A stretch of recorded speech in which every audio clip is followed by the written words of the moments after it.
सामाजिक न्याय की बात हुई। जो समाज में आर्थिक या सामाजिक रूप से पिछड़े लोग थे उनको उनकी सरकार ने आवाज़ दी। उसके बाद के 15 साल 2004 के बाद से जब नीतीश जी मुख्यमंत्री हैं, उनके और उनके समर्थकों का ऐसा मानना है कि उन्होंने आर्थिक विकास और दूसरे सामाजिक पहलुओं पर ध्यान दिया है और बिहार का विकास किया है। दोनों ही बातों में कुछ सच्चाई तो ज़रूर है।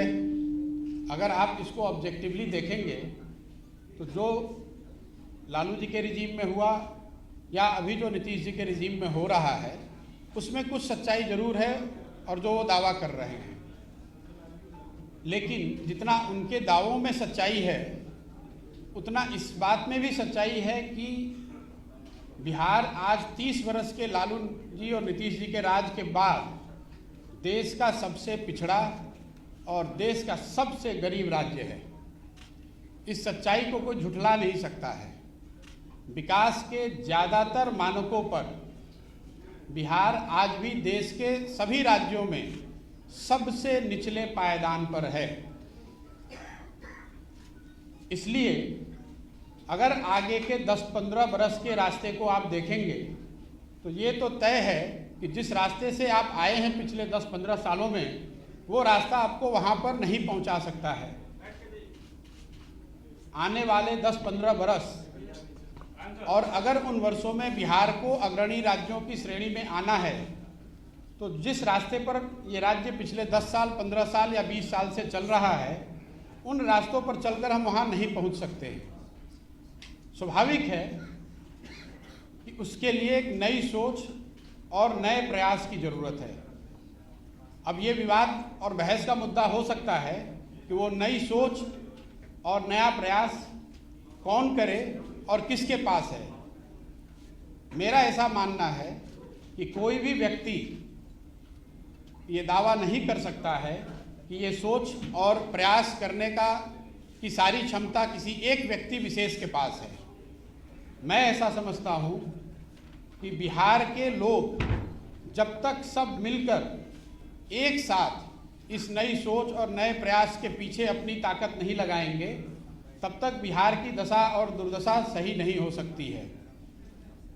इसलिए मैं ऐसा मानता हूँ कि आने वाले दिनों में और आने वाले समय में बिहार के वो लोग जो इस धरती से जुड़े हैं, जो यहाँ के मुद्दों को समझते हैं और जिनमें यहाँ की समस्याओं को सुलझाने की क्षमता है और उससे बढ़ के आने वाले वर्षों में बिहार को बदलने का जिनके पास जज्बा है, जो बिहार को बदलना चाहते हैं, वो सारे लोग और या उनमें से ज़्यादातर लोगों को एक साथ आकर कोई नई प्रयास करने की ज़रूरत है। इस संदर्भ में मेरी जो सोच है और जो मेरी भूमिका है उसके बारे में मैं 2 बात आज बताने वाला हूँ। जैसा कि आप प्रेस में या अदरवाइज कई जगह मीडिया में स्पेकुलेट किया जा रहा है कि मैं कोई राजनीतिक पार्टी बनाने वाला हूँ या मैंने कोई राजनीतिक मंच बनाया है, ऐसी कोई घोषणा मैं आज नहीं करने वाला हूँ। मेरी कोशिश ये है और मेरी भूमिका आने वाले दिनों में ये होगी कि ये जो लोग जिनको मैं कह रहा हूँ, जो यहाँ के सामाजिक और राजनीतिक जीवन से जुड़े हुए हैं और जो यहाँ की मिट्टी को, यहाँ के मुद्दों को, यहाँ के समस्याओं को समझते हैं, उनमें से एक बड़ा तबका उनसे मिलना, उनसे समझना और उनको एक साथ एक प्लेटफॉर्म पर लाकर खड़ा करना। पहली मेरी भूमिका का पहला जो लक्ष्य है वो ये है। मैं मेरे साथियों के साथ पिछले 4-5 महीनों से हम लोगों ने करीब 17,000-17,500 ऐसे लोगों को चिन्हित किया है, उनसे संपर्क बनाया है। आने वाले 3-4 महीनों में मैं व्यक्तिगत रूप से इनमें से ज़्यादातर लोगों से मिलने वाला हूँ, उनसे बात करने वाला हूँ और जो जन सुराज की सोच है, गुड गवर्नेंस की जो सोच है और आगे उसको बिहार में उतारने के लिए, बिहार में उस चीज़ को, उस अवधारणा को ज़मीन पर लाने के लिए जो करने की ज़रूरत है, इस संबंध में उनसे मिलकर उनसे बात करने वाला हूँ। इस संदर्भ में मैंने पिछले 3 दिनों में कोई 150 लोगों से मेरी मुलाकात हुई। सैंपल के तौर पे जो 17,500-18,000 लोग हम लोग के साथ जुड़े हुए हैं, उसमें समाज के अलग अलग वर्गों के लोग, अलग अलग पृष्ठभूमि के लोग, राजनीतिक और गैर राजनीतिक दोनों। और मेरा अनुभव पिछले 3 दिन का ये रहा है कि करीब करीब 90% लोग इस बात से पूरी तरह इत्तेफाक रखते हैं कि बिहार में एक सामूहिक नए सोच और नए प्रयास की ज़रूरत है। तो मेरी पहली घोषणा ये है कि अगले 3 से 4 महीनों के अंदर इन 17,500-18,000 लोगों के साथ संवाद स्थापित करना, उनसे समझना, उनसे जन सुराज की परिकल्पना के बारे में चर्चा करना और अगर उनकी सहमति हो तो उनको इसका भागीदार बनाना, ये पहला लक्ष्य है। अगर इनमें से एक बड़ा वर्ग 2,000, 5,000, 3,000, मैं कोई संख्या अभी आपको एक संख्या नहीं बता सकता हूं, लेकिन इसमें से बड़ी संख्या में लोग अगर एक साथ आए, एक प्लेटफॉर्म या एक अभियान के तहत जुड़कर आते हैं और वो मिलकर ऐसा तय करते हैं कि हमें किसी राजनीतिक संगठन या पार्टी की ज़रूरत है, तो उस पार्टी की घोषणा उस समय करी जाएगी। अगर वो पार्टी बनती भी है तो वो पार्टी प्रशांत किशोर की पार्टी होगी, ऐसी बात नहीं है। वो उन सबों की पार्टी होगी जो इस परिकल्पना से जुड़कर इस राजनीतिक संगठन के निर्माण में अपनी भागीदारी देना चाहते हैं। ये काम मुझे ऐसा लगता है कि अगस्त या सितंबर तक पूरा कर लिया जाना चाहिए। ये आज की घोषणा का एक पहलू है। दूसरा पहलू जो है, जो ज़्यादा महत्वपूर्ण है, वो बिहार के लोगों तक पहुंचना, बिहार के गांव, शहर, गली मोहल्ले तक पहुंचना, लोगों को जन सुराज की परिकल्पना, इस सोच के बारे में बताना, उनसे उनका व्यू पॉइंट लेना, उनकी समस्याओं और उनके आगे के भविष्य के बारे में जो उनकी अपेक्षा, आशा, आकांक्षाएं हैं, उनको समझने का प्रयास करना।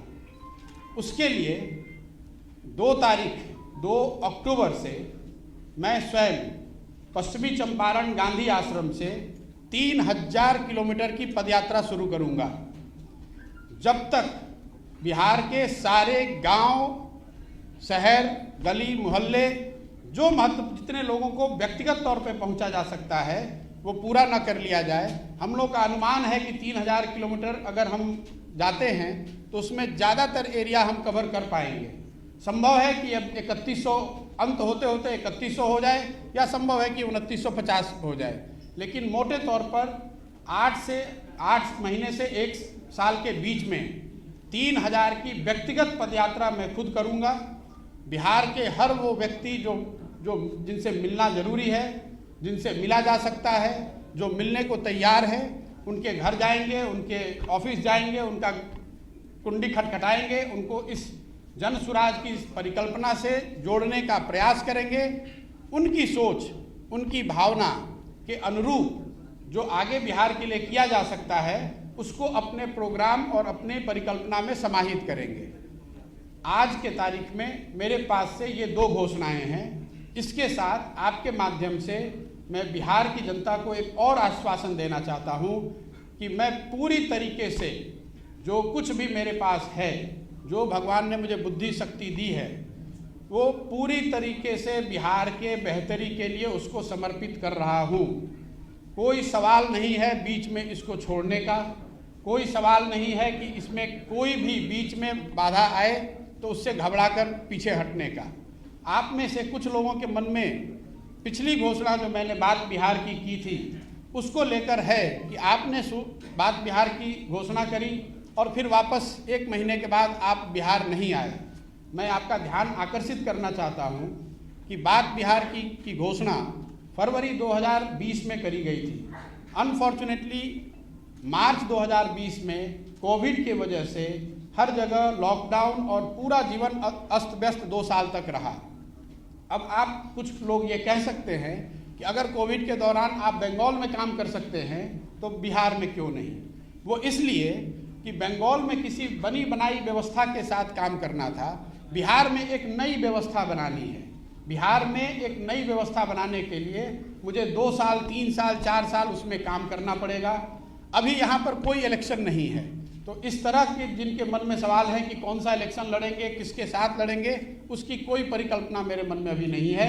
जैसा मैंने ट्वीट के माध्यम से बताया है, मेरा पूरा फोकस अभी बिहार के लोगों से जाकर मिलना, उनकी बात को समझना और जो जन सुराज की एक परिकल्पना है इसके साथ उनको जोड़ना है। मेरे पास कोई मंच नहीं है, अभी कोई पार्टी नहीं है, एक सोच है और एक इसको करने का जज्बा है। जो लोग भी इससे जुड़ना चाहते हैं उसका स्वागत है। मैं अपनी ओर से पूरी तरह से अपने आप को समर्पित कर रहा हूं। बाकी आप जो सवाल आप करना चाहें वो कर सकते हैं। धन्यवाद। प्रशांत किशोर जी, you think that this is the opportune time for a person like you because possibly our strategy is emerging in the political arena of Bihar now that Lalu is ailing and speculation is right that possibly Nitish is also eyeing some जैसा मैंने आपको पहले बताया कि बिहार में अभी कोई चुनाव नहीं है। चुनाव लड़ना, अगर चुनाव लड़ना ही लक्ष्य होता तो चुनाव के 6 महीना पहले, 1 साल पहले आकर पार्टी बनाकर चुनाव लड़ा जा सकता है। मुझे उसके लिए 4 साल पहले यहाँ आकर इस तरह के किसी प्रयोजन की आवश्यकता नहीं है। जहाँ तक लीडरशिप वैक्यूम की बात है, ये तो सब्जेक्टिव कॉल है। आप समझते हैं कि लीडरशिप वैक्यूम है, बहुत लोग ये कह रहे हैं कि यहाँ पर किसी नए लीडरशिप की जरूरत ही नहीं है। क्या प्रशांत किशोर जी आप देख रहे हैं आगे आने वाले, हालांकि पूछा उन्होंने वही उसी को कंटिन्यू करूंगी कि मुख्यमंत्री पद का चेहरा या आप आगे आकर के बिहार को लीड करें एज मुख्यमंत्री ऑफ द स्टेट? भाई मैंने ये बताया कि जहाँ तक पार्टी बनाने का, मुख्यमंत्री बनना और राज्य को जीतना वो तो एक दलगत और लोकतंत्र में चुनावी प्रक्रिया है। मैंने कहा कि अगर हम लोग पार्टी बनाने की तरफ बढ़ते भी हैं तो वो प्रशांत किशोर की पार्टी नहीं होगी। उसमें जो लोग साथ में आकर पार्टी बना रहे होंगे, एक ईंट उनकी होगी, एक ईंट मेरी भी होगी। मैं ये नहीं कह सकता हूँ कि वो मेरी पार्टी है, मैं उसका चेहरा हूँ, मैं उसका अध्यक्ष हो जाऊँगा और मैं ही उस पार्टी का सर्वे सर्वा हो जाऊँगा। मैंने जैसा आपको पहले बताया, अगले 3-4 महीनों में ये जो 17-18 हज़ार लोगों को हम लोगों ने चिन्हित किया है। आपको क्यों लगा कि बिहार में आपको घूमना चाहिए? कौन 4 मुद्दे हैं जिनको लेकर आप बिहार में घूमना चाहते हैं? देखिए, मैं ऐसा समझता हूँ कि बिहार देश के सबसे गौरवशाली अतीत वाले राज्यों में एक है। जिस राज्य से गौतम बुद्ध, जैन, महावीर, चाणक्य, चंद्रगुप्त, अशोक यहाँ से निकले हैं, उस राज्य में स्थिति आज ये है कि शिक्षा व्यवस्था ध्वस्त है, हेल्थ ध्वस्त है, रोजगार का कोई संभावना नहीं है। और जैसा मैंने आपको बताया कि 30 साल के दोनों बड़े नेताओं के प्रयास के बावजूद बिहार आज देश में सबसे निचले स्थान पर है। ये मेरा नहीं आकलन है, ये भारत सरकार के डेटा है। भारत सरकार ने ये बताया है और जिनकी सरकार आज बिहार में है उनकी ही सरकार देश में है। ऐसा भी आप नहीं कह सकते हैं कि ये विपक्ष की सरकार दिल्ली में है इसलिए वो गलत डेटा दे रहे हैं। अब नीतीश जी से मैंने एक कोई प्रेस वार्ता उनकी देखी, नीति आयोग पर कुछ लोगों ने सवाल पूछा तो उन्होंने कहा अरे इनको कुछ पता है।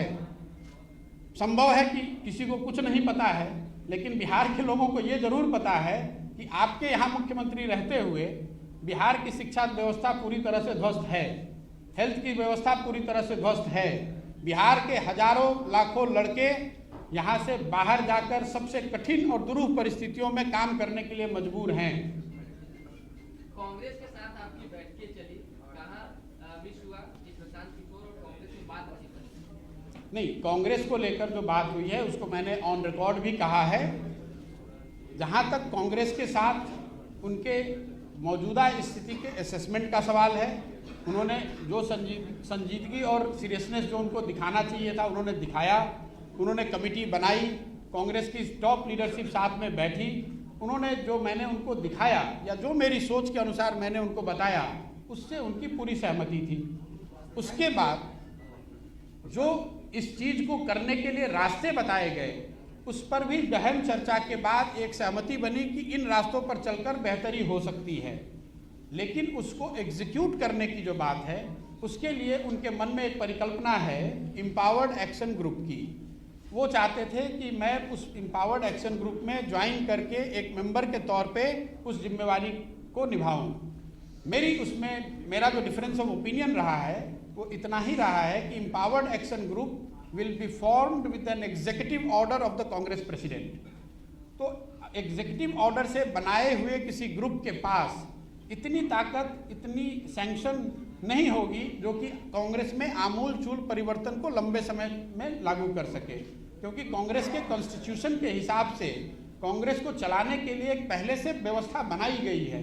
उसमें अगर आप कोई बाहर से ग्रुप बना देंगे और उसको अगर कॉन्स्टिट्यूशनल कांग्रेस के कॉन्स्टिट्यूशन के हिसाब से पूरा सैंक्शन नहीं होगा तो आगे के काम करने में विरोधाभास हो सकता है और वो चीज़ काउंटर प्रोडक्टिव हो सकती है।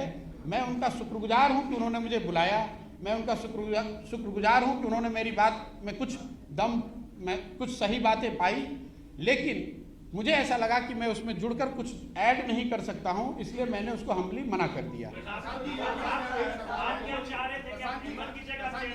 सवाल है कि आपकी बातों पर कितना भरोसा किया जाए, क्योंकि आप ही थे जिन्होंने कहा कि बिहार से बाहर है नीतीश कुमार है और फिर मिड वे में आप छोड़ के चले गए। आप आज आरपीडी की भी बात कर रहे हैं, लेकिन उस अलायंस में आप उसके आर्किटेक्ट भी थे। दूसरी बात है कि नरेंद्र मोदी के पीछे भी आप भी थे कि आपकी बात मोदी सरकार। मेरा ये कहना है कि बिहार की जनता आपकी बातों पर कितना भरोसा करे, क्योंकि आपका एक ट्रैक रिकॉर्ड ये भी रहा है कि मिड वे में उस कैंपेन को छोड़ के चले जाना। भी आप तृणमूल के साथ थे, बहुत सारे लोगों को आपने नेताओं को अलग अलग राज्यों में लाया और उनको लगता है कि उनका भविष्य अधर में लटका हुआ है। दूसरा, एक बिहार के कंटेक्स्ट में पूछना है कि एक ऑफ एंड ऑन आपका और नीतीश कुमार का लव एंड जो भी रिलेशन चलता रहता है, क्या कोई मिलने मुलाकात की बात थी और उसका क्या भविष्य है आपका और नीतीश कुमार का? क्योंकि अभी भी लोगों को एक ये है कि आप जो कुछ भी कर रहे हैं बेसिकली उनके लिए आप स्टंपिंग कर रहे हैं, उनका जो भी आप प्रिकैरियस सिचुएशन है वीजा भी उनके अलाय वो आपके कैंपेन से उनको एक बूस्ट मिलेगा। देखिए, जहाँ तक पहली बात का जवाब है, आपने ठीक कहा।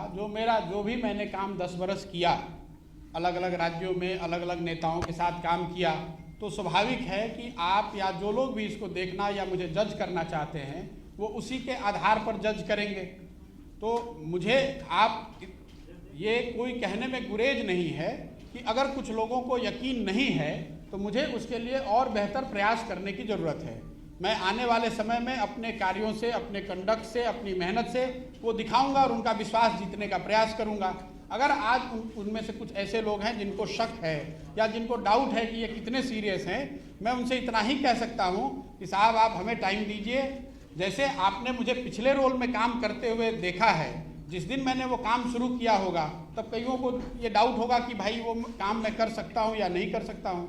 10 बरस उसको करके दिखाया तो आज आप मान रहे हैं कि थोड़ी बहुत इलेक्शन को मैनेज करने या लड़ाने की क्षमता या समझ मुझ में है। मेरा आपसे आग्रह आपके माध्यम से ये है कि जिन लोगों को भी इस तरह के डाउट है, आप बेशक आपका वो राइट है, आप वो डाउट रखिए, लेकिन मुझे मौका तो दीजिए करने का। जहाँ तक दूसरी बात है नीतीश कुमार जी का, भाई नीतीश कुमार जी के साथ मैंने 2015 में काम किया है महागठबंधन में, ये सबकी जग जाहिर बात है। और नीतीश कुमार जी से व्यक्तिगत तौर पे मेरा कोई झगड़ा नहीं है। व्यक्तिगत तौर पे जो मेरा नीतीश कुमार से रिलेशन है वो भी, उसमें कोई हिचक नहीं है मुझे मानने में कि मेरा उनसे बहुत अच्छा रिलेशन है। लेकिन व्यक्तिगत रिलेशन होना एक बात है और साथ में काम करना या उस पर सहमति होना वो दूसरी बात है।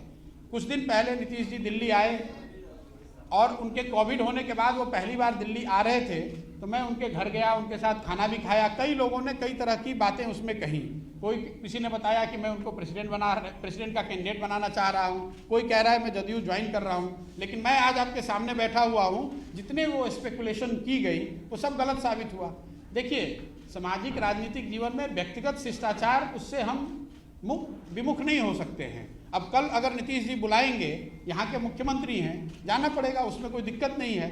लेकिन उनसे मिलने का मतलब ये नहीं है कि हम दोनों ने हर बात पे अपनी सहमति बना ली है या साथ में काम करने को तय किया है। प्रसाद जी, 17,000 लोगों की जो बात की आपने जी, 17,000 लोगों से संपर्क करेंगे नहीं साहब। 17 साढ़े 17,000 लोग ऐसे हैं जो हम लोग के संपर्क में अभी हैं। आप पार्टी बनाएंगे, आप चुनाव लड़ेंगे? मैंने जो आपको कहा कि ये 17 साढ़े 17,000 लोग पिछले 4-5 महीनों में मेरे साथियों के के माध्यम से मेरे संपर्क में हैं, वो व्यक्तिगत तौर पे जब मैं उनमें से ज़्यादातर लोगों से मैं जब तक व्यक्तिगत तौर पे नहीं मिल लेता हूँ और उनकी सोच क्या है, अगर वो सब मिलके या उनमें से ज़्यादातर लोग मिलकर जनसुराज की जो परिकल्पना है, जो बिहार में गुड गवर्नेंस की और जनता के गुड गवर्नेंस की जो बात कह रहे हैं हम लोग, अगर उसमें सबकी सहमति होती है और उसमें भागीदार बनकर लोग कहते हैं कि पार्टी बनाने की ज़रूरत है, तो मैं भी उस पार्टी में एक मेंबर के तौर पर आप मुझे देख सकते हैं।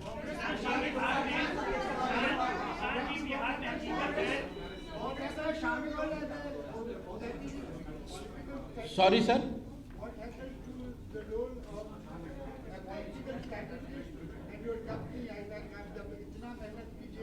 जी तो आपका आईपैक का और your role as a political candidate in the state, what साहब 2 मई 2021 को जिस दिन बंगाल और तमिलनाडु के रिजल्ट आए, उस दिन मैंने पब्लिकली इस बात की घोषणा करी है कि मैं जो काम पहले करता था वो आगे नहीं करूंगा। ये अलग बात है कि आप या आप में से कई ऐसे व्यक्ति हैं जो उसको मानने के लिए तैयार नहीं हैं। 1 साल मैंने समय लिया है ये सोचने के लिए कि आगे जीवन में क्या करूं, और 1 साल सोचने के बाद फिर से वापस बिहार आया हूं और जो बात मैंने 2020 में कही थी, मूल रूप से उसी बात को पुनर्जीवित कर रहा हूं। उसी बात के प्रति अपना कमिटमेंट दिखाते हुए आपको बता रहा हूं कि आने वाले कई साल तक आप मुझे बिहार में पॉलिटिकल एक्टिविस्ट के रूप में ही देखेंगे। आईपैक संस्था के तौर पर they have enough people, my colleagues who have worked with me, they are far more capable than me. I have said it before and I am repeating it again. IPAC is in good hands. They will continue to work with all where they get the opportunity to work. मेरा उनसे कोई direct relation, working relation अभी भी नहीं है और आगे भी नहीं है। प्रशांत जी, आप खुद डेटा एनालाइज करते रहे हैं 10 सालों से। कोई भी चुनाव लड़ने के लिए 3 इंपॉर्टेंट कंपोनेंट होते हैं, face, issues and caste. Bihar जैसे इंपॉर्टेंट कास्ट रिडन सोसाइटी में आपको क्या लगता है कि आप अगली जाति से हैं, कास्ट बैरियर को तोड़ पाएंगे? क्योंकि लालू जी आए तो एक वर्ग के नेता बने, उनका आधार वोट बना, नीतीश जी आए एक वर्ग के नेता बने, आधार वोट बना, फिर उन्होंने अपना तोड़-फोड़ किया जो भी सोसाइटी में। फिर आपका आधार वोट क्या रहेगा? मुद्दे रहेंगे, लेकिन मुद्दों से काम चलता नहीं है। तो क्या आप कास्ट बैरियर को तोड़ पाएंगे? ब्राह्मण हो गए। देखिए, मैं ये जितने लोगों से मिलता हूँ, ये स्वाभाविक प्रश्न है और कई मैं आर्टिकल्स, लोग जो सो कॉल राजनीतिक विश्लेषक हैं वो लिख रहे हैं कि बिहार में तो कास्ट रिडन सोसाइटी है और कास्ट पर ही राजनीति होती है, इसलिए कोई भी आदमी यहाँ आकर चुनाव लड़ के जीत नहीं सकता है। पहली बात कि सिरे से ये बात को खारिज करता हूँ। अगर आप डेटा को एनालाइज करेंगे तो अलग अलग समय पर आपको दिखेगा कि जो so called caste ridden society है उसमें भी लोग जातियों से ऊपर उठकर वोट करते रहे हैं। अगर आप आज की परिस्थिति को ले लें, आप लोग सब विशेषज्ञ हैं, राजनीति को कवर करते हैं, बिहार में सबसे ज़्यादा वोट आज नरेंद्र मोदी जी को है। नरेंद्र मोदी जी के जाति के कितने लोग बिहार में रहते हैं आप मुझे बता दीजिए। अगर बिहार में हर आदमी जाति पर ही वोट कर रहा है तब तो नरेंद्र मोदी जी को एक वोट भी नहीं मिलना चाहिए बिहार में। तो ये कैसे मैं मान लूँ कि यहाँ पर सिर्फ जाति के आधार पर ही वोट पड़ता है। दूसरी बात कि अगर आप जातियों को साथ एक बार को बहस के लिए मान भी लें कि जाति के आधार पर ही वोट पड़ता है, तो हर जाति में अच्छे लोग हैं, हर जाति में ऐसे लोग हैं जो कि बेहतरी सोच सकते हैं या बेहतर कर सकते हैं। ये जरूरी नहीं है कि हर जाति के सबसे गलत लोगों को ही आप सामने लेकर चुनाव लड़ें। कोई एक व्यक्ति प्रशांत किशोर तो चुनाव लड़ेंगे नहीं, पार्टी बनाएंगे नहीं। जब मैं सारे लोगों को जोड़ने की बात कर रहा हूं तो स्वाभाविक है उसमें सारे समाज के लोग होंगे, उन सारे समाज के अच्छे लोग भी होंगे। लेकिन जहां तक आपने बात कही कि सिर्फ कास्ट की बात नहीं है, मुद्दों की बात भी है, चेहरों की बात भी है। जिस चेहरे पर लोगों का भरोसा होगा, जो जिस चेहरे, जिस व्यक्ति, जिस ग्रुप के साथ ये बिहार के लोगों को लगेगा कि ये बिहार में नया रास्ता या नया सोच दिखा सकते हैं, उसके साथ मेरा पूरा यकीन है कि लोग जुड़ेंगे। और जहाँ तक मुद्दों की बात है, मैं बात अपनी कंप्लीट करूँ, सिर्फ मुद्दों को समझने के लिए कोई बिहार में आप मुझे एग्जाम्पल बता दीजिए पिछले 15-20 साल में जिसने इतना बड़ा प्रयास किया हो। मैं 3000 किलोमीटर पैदल चलने की बात कह रहा हूँ, लगातार 8 महीने 1 साल उनको समझने के लिए, लोगों को ये विश्वास दिलाने के लिए लोग क्या सोचते हैं, लोग क्या करना चाहते हैं और लोगों की आशाएं और अपेक्षाएं क्या हैं, उस चीज़ को समझने में मैं अगला 1 साल लगाना चाहता हूँ। मैं चुनाव से 6 महीने पहले आकर कोई पार्टी बनाकर चुनाव लड़ने की प्रक्रिया का हिस्सा अभी नहीं हूँ।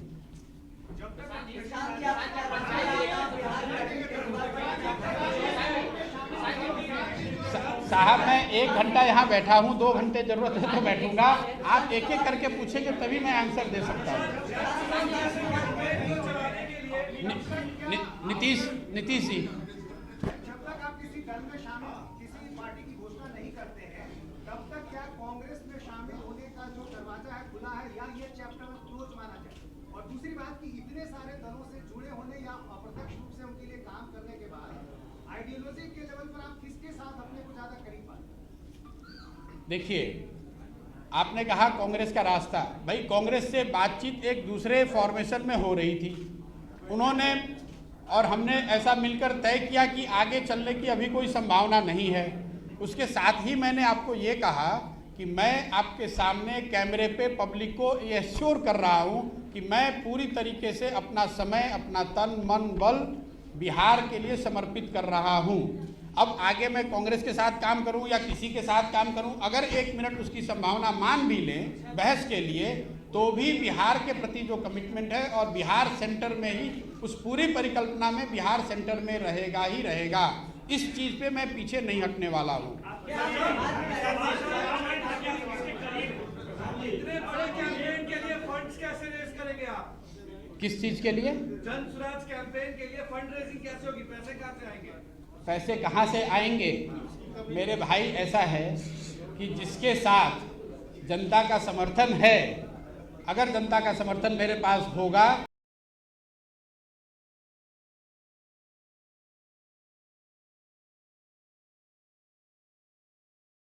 और रिसोर्स के साथ हमारी मदद की जाएगी।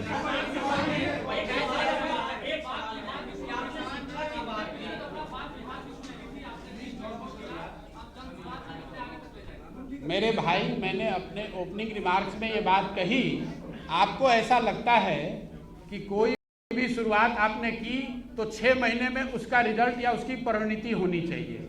मैंने आपको बताया कि बात बिहार की जो मैंने शुरू की थी वो इसलिए छोड़ दिया या उसको रोक दिया क्योंकि 1 महीने के बाद कोविड की महामारी शुरू हो गई।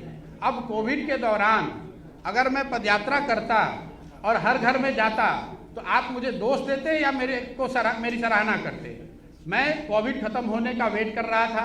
अभी तक कोविड खत्म हुआ है ऐसा तो नहीं कह सकते हैं, लेकिन बाई लार्ज हम लोग की जो नॉर्मल जिंदगी थी हम लोग उस तरह वापस लौटे हैं। तो मैं उस चीज़ को शुरू कर रहा हूँ।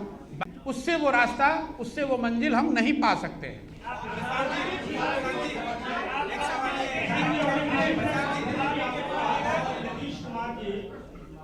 जी, आप ये कह रहे हैं कि 17,000 लोग आपके साथ जुड़े हुए हैं, वो किस तरह के लोग हैं और क्या बिहार में जो राजनीतिक पार्टी के लोग हैं वो भी आपके संपर्क में हैं, जो आगे आने के लिए आपके साथ तैयार हैं? देखिए, जो मैंने नंबर दिया है मोटे तौर पे 17,500-18,000 लोग, ये वो लोग हैं जिनको मेरे साथी नीचे जाकर मिले हैं या उन्होंने मुझे पिछले कुछ महीनों सालों में संपर्क किया होगा या हमने जाकर उनको ढूंढा खोजा है। ये नंबर कोई फिक्स नहीं है।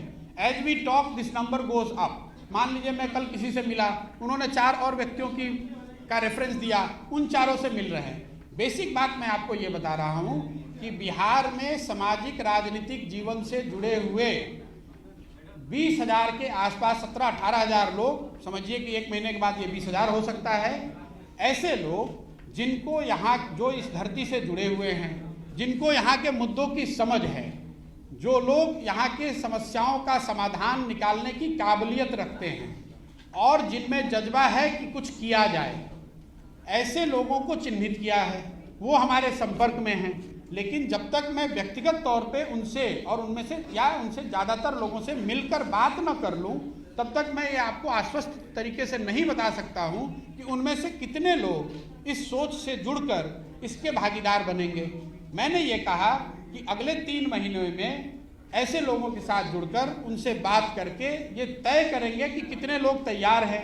जो लोग भी तैयार होंगे वो एक साथ बैठेंगे और वो तय करेंगे कि आगे पार्टी बनानी है कि मंच बनाना है कि अभी और समय लगाना है।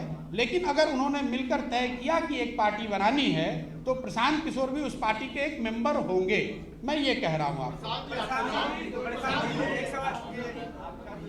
आप मानते हैं कि नीतीश कुमार का काल खत्म हो गया? नहीं दे रहे हैं नीतीश कुमार हो या लालू यादव हो, जिनके लिए आपने काम किया, क्या वजह है? भाई नीतीश जी और लालू जी यहाँ के राज्य के ही नहीं देश के बड़े नेता हैं। उनके पास बहुत सारे एमएलए हैं, एमपी हैं, 20, 25, 30 बरस का राजनीतिक अनुभव है। उनके पास बड़े दल हैं। मैं अकेला व्यक्ति यहाँ बैठा हुआ हूँ। वो क्यों हमें तवज्जो देंगे?